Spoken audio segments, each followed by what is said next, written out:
Assalamualaikum dulur. Berjumpa lagi ya di channel kita, channel Petani Muda. Ya dulur, aku mau ngucapin terima kasih bagi sedulur yang sudah subscribe. Bagi yang belum subscribe, aku minta tolong di subscribe. Salam petani muda, salam petani milenial. Ya dulur, tak usah banyak basa-basi, kita langsung saja masuk pembahasan. Kali ini kita mau membahas tentang apa? Ya, kali ini kita membahas tentang tanaman padi kita pada saat bunting, dan kita akan menduetkan ini loh, menduetkan ya, dimana nutrisi dan pestisida akan berperan penting pada saat masa bunting ini. Karena apa? Karena masa bunting adalah masa penentu kedepannya berhasil atau tidaknya tanaman padi kita. Nah, kita bahas namanya pada saat masa bunting itu kebutuhan tanaman atau kebutuhan padi kita itu apa ya. Pada saat bunting kayak gini, ini kebutuhan nutrisi yang dominan untuk pembentukan batang dan bunga itu amat sangat tinggi lur ya. Ini akan didapat dari mana? Nah, tentunya kita bisa memberikan nutrisi lewat spray ya lur ya. Kalau kita tidak memberikan nutrisi lewat spray, itu nanti dia itu mendapatkan nutrisinya itu dari mana? Ya dari daunnya lur ya. Nutrisi yang tersimpan di daun pada tanaman padi itu akan ditarik untuk proses pembuatan atau pembentukan batang dan bunganya. Kalau nutrisi yang di daun itu ketarik, otomatis nanti daunnya itu lur ya, itu akan berubah menjadi kuning, terus ujungnya itu akan mengkeret itu. Nah, jadi kalau pada saat tanaman padi kita masa bunting, dilihat atau dijumpai tanamannya itu daunnya kuning dan juga ujungnya itu mengkeret, itu dia adalah kekurangan nutrisi lur ya. Nah, jadi kita harus jeli gitu. Nah, terus nutrisi apa yang baik untuk diaplikasikan pada saat kayak gitu untuk nutrisinya? Ya, dulur, kalau kita dari awal sampai nanti panen, kita cukup menggunakan ini lur ya, nutrisi asam amino, dimana kandungan dari asam aminonya ini kan sangat tinggi. Ini kan bisa menyehatkan dari tanamannya atau bisa mempercepat cara kerja penyerapan dari nutrisi-nutrisi yang lain. Dan di sini kan juga ada kandungan NPK dan kandungan mikronya. Nah, apakah bisa ditambahkan dengan nutrisi yang lain? Nah, kalau pengen diduetkan ini atau pengen ditambahin itu bisa lur ya. Kalau kebanyakan biasanya kalau masa bunting kan menggunakan MKP lur ya. Tapi kalau sekarang ini aku sudah tidak membeli atau menggunakan produk MKP lagi ya. Karena apa? Selain harganya sekarang sudah mahal dan kegunaannya itu kukira bisa digantikan lur ya dengan produk yang lain. Kalau sekarang aku cuma menambahkan ini lur ya. Ini adalah KNO3 yang kristal ini lur. Ini bukan yang pril ya, ini yang kristal. Karena ini kan granul ya, kalau yang pril kan serbuk gitu ya. Ini kan kandungannya kalau KNO3 yang putih ini itu kan tinggi kalium. Kenapa aku menambahkan ini? Karena ini bisa digunakan nanti sampai panen. Walaupun kalau yang MKP atau monokalium fosfat itu kandungan P dan K-nya itu cukup tinggi, tapi aku lebih memilih yang ini ya, untuk diduetkan ini sama asam amino super.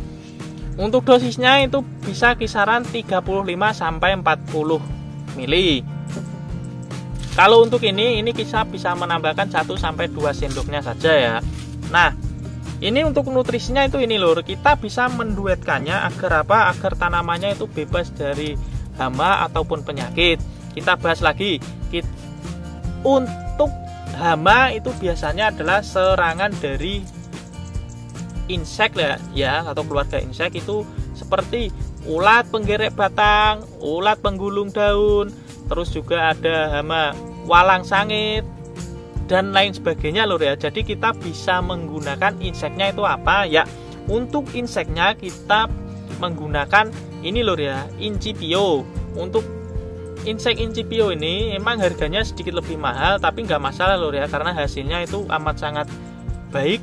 Dan kita bisa menduetkannya lagi dengan menggunakan danke ataupun bisa menggunakan bespidor agar apa? Agar lebih maksimal ya dalam pengendalian hama inseknya. Kalau kita tidak menanggulangi dari serangan ini insek, itu otomatis nanti kita juga bisa menyebabkan gagal panen. Karena apa? Kalau terserang hama sudep, otomatis nanti kan batangnya kan sudah patah lur ya, atau sudah terpotong, otomatis ya tidak ada hasil atau proses selanjutnya lur ya. Jadi sudah berakhir gitu ya. Nah, tidak kalah pentingnya di sini yaitu apa? Yaitu adalah serangan dari hama penyakit atau bakteri ataupun jamur yang menyerang pada tanaman. Nah, untuk jamur dan bakteri ini kita harus menanggulanginya dengan baik lur ya, karena agar apa? Agar tidak menyebar atau meluas lur ya. Kalau meluas ya akibatnya bisa amat sangat fatal. Nah, untuk mengendalikan ini tadi itu kita bisa menggunakan apa? Ya, kita menggunakan saja yang simple lur ya, nggak harus beli terlalu banyak ya, yaitu kita bisa menggunakan fungisida yang berbahan aktif apa? Ya, difeconazole atau golongannya yang azol lur ya, karena di sini untuk golongan azol itu sudah ada ZPT-nya atau apa? Zat pengatur tumbuh pada tanaman ya. Nah, untuk merek dagangnya itu kita bisa menggunakan yang sering kita gunakan lur ya, itu apa ya, bisa Sorento, Explore ataupun Skor. Ataupun yang masih dalam golongan azol seperti apa ya, seperti ini lur ya, seperti Kevia ini kan masih juga dalam golongan azol ya. Nah, ini tadi lur ya, duet kita yaitu adalah duet nutrisi plus pestisida. Agar apa? Agar hasil yang didapat pada tanaman padi kita itu bisa meningkat. Nah, untuk penjabarannya ini tadi itu secara singkat lur ya, dan ini aku tidak menjabarkannya dengan apa, mengaplikasikan di lapangan ya. Karena apa? Ya karena ini nanti ya terlalu ribet lur ya, karena kita pembuatan videonya kan sendiri ya. Nah, tadi aku kelupaan ya, untuk dosisnya di insektisida ataupun fungisidanya itu berapa. Nah, untuk dosis dari insektisida atau fungisidanya itu kalau untuk pencegahan itu 3/4 dari dosis kemasan. Tapi kalau untuk penanganan atau sudah banyak penyerangan ya, itu dosisnya sesuai yang dianjurkan dalam kemasan. Dalam kemasan kan pasti sudah di ini loh ya, di belakangnya itu sudah ada keterangan dosisnya itu berapa kan sudah ada. Jadi itu bisa menjadi patokan, dan kita sebagai petani yang cerdas itu kita bisa memainkan lur ya. Ya dulur, aku cukupan sampai di sini ya. Aku kira ini penjelasannya sudah panjang lebar dan cukup jelas ya. Bagi yang belum jelas itu bisa ditanyakan di kolom komentar. Aku cukupan sampai di sini. Salam petani muda, salam petani milenial. Assalamualaikum.